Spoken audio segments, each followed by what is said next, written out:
6, we are hearing tonight from the driver who turned his Subaru into an ambulance for a deer that was hit by a car. He saw that injured deer on the highway in Braintree and actually put the animal in his back seat. But police tell us that was not a great idea. You don't see a deer in a Subaru every day. So how did he get there? I always stop for animals. Tyler Silverman was getting on Route 3 driving to work in Weymouth. There was an injured deer in the middle of the road.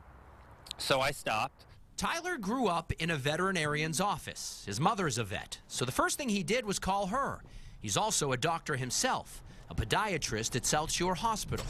The animal was stunned. The deer did not look medically like it was going to come to anytime soon.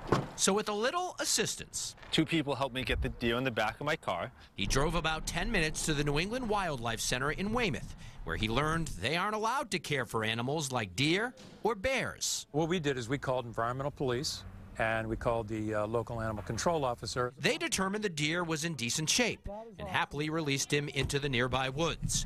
But what about Tyler's decision to pick up that animal?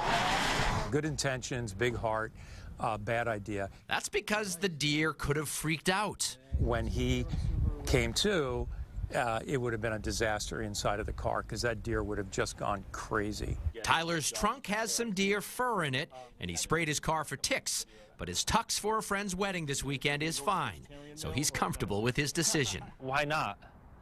I mean, it made a little mess in the car, but It was a happy ending, but a cautionary tale. That is awesome.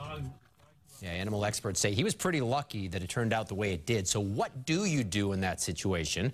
They say leave the animal alone and just call 911. Which is hard for people to do when you see an animal in distress. I mean, I kind of love what he did. I mean, it shows he's got a big heart, but it could have been really bad if the deer sort of just lost it. Thankfully, it all worked out. Yeah.